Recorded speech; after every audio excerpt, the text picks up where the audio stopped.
Speaking with Mark Diana, 50 caliber director of the New York State Rifle and Pistol Association. Mark, welcome to NRA News. Merry Christmas and Happy New Year to you, sir. Merry Christmas and Happy New Year to you too, John. Thanks for having me on here. Well, thanks for being here. And the reason I grabbed you is we spoke. I'm filling in for Cam Edwards doing Cam and Company during this holiday week, and you and I have been corresponding. We're Facebook friends, and we've been talking about the situation with this outrage after a New York paper posted a map of gun owners' names and addresses, and the paper, the Journal News, and I talked to Tom King about it last night, but you and I have been chatting, and I wanted to grab you too because Tom usually, does the official speaking for the organization, which is all good, and that's fine. We talked to him about it last night, but I just want to grab you just because you told me my that name's on the list. Your name is on the list, right? So first of all, sir, what went through your mind? How did you feel when you learned about this thing and then you saw your name on this list? How did you feel? Outrage, betrayal, you name it. I mean, I work in law enforcement. I sat there and I just thought of the most horrible thing that could happen. I've got friends of mine that are in law enforcement, that are narcotics cops, and all kinds of other high-end, high-profile, putting away the real bad guys, not just giving out tickets for speeding or whatever, but these guys' names and addresses are on this interactive map, and it's dangerous for their families, for them. It's disgusting that the paper, they have the right to get a Freedom of Information request and get the names, but it's totally irresponsible for them to put the names and the addresses out there with this map, with these red and blue dots that you click on, and you get a name and address of the person at that dot. It's totally irresponsible, and it's putting people's lives and their families' lives in danger.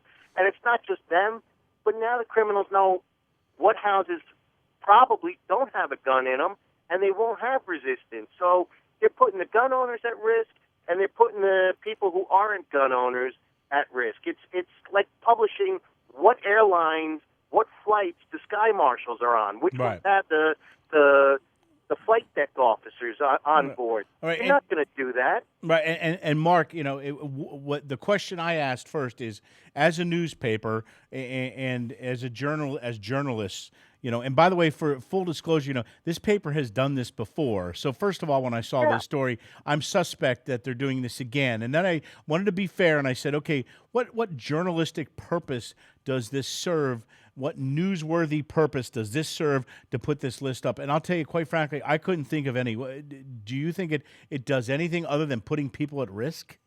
It's their liberal agenda just going out there, and they're probably sitting there laughing and giggling like little kids, thinking that they did something so great. The last time they did this, it was probably about '06. I spoke with the reporter who did it at the time, and he told me that at the time he had the complete list with the addresses and the towns, with the names of the permit holders, and his next-door neighbor happened to be a Westchester County cop, and he protested them putting the addresses, and he told them that he would not give them the list if they put the addresses in, so they just put the name in the town, which, I commended the guy on that back then, but I still didn't like the point that they had my name and my hometown down. It would be easy to find the person that way. Yeah, now they have the map with your neighborhood layout. No. They have the local business that's right across the street from my house as a landmark of where to find my house. Yeah, let's make it easy. It makes it easy as could be to do this, and it's just wrong.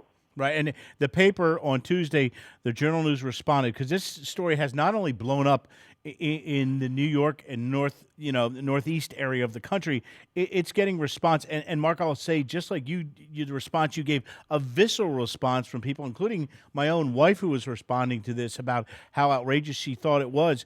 Now, on Tuesday, the Journal News responded to critics, noting the map had been shared more than 20,000 times, and defending its actions, said, quote, "We felt sharing as much information as we could about gun ownership in our area was important in the aftermath of the Newtown shootings." This was Cindy Royal, the Journal News editor and vice president of news. What do you say to that, Mark Diana?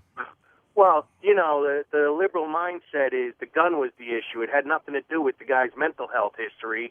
That if that had if they had just complied, if the state of Connecticut had complied with the Nix Improvement Act of 2007 and had this guy and the guy in Colorado, the guy in Arizona that shot Gabby Giffords, if they had just put their mental health records into the Nix database, they would have popped up, they would have been denied the sale, and a police officer would have went there and interviewed the person and probably had probable cause with the interview to effect an arrest and put these people away.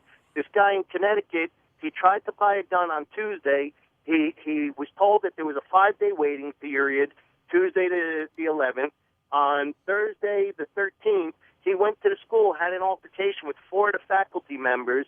The police were called. If they had known that he had gone and bought a gun, tried to buy a gun on Tuesday, the ATF would have notified him because of the mental health record. They would have had more than probable cause to effect an arrest and had him at least institutionalized for a 72-hour evaluation. And this whole thing would have been stopped. It's not the gun issue. It's a mental health issue with all of these mass shootings that have happened. We all know that. Speaking of Mark, Diana, and Mark, besides being on the list, you're also part of the New York State Rifle and Pistol Association. So the NYSP RPA, excuse me, New York State Rifle and Pistol RPA. NYS, thank you, sir, is not taking this sitting down. You guys are reacting to this. Tell me what we had Tom King on, as I said, last night on Cam and Company Thursday night, and we kind of ran out of time. He was talking a little bit about the response. What's the association doing?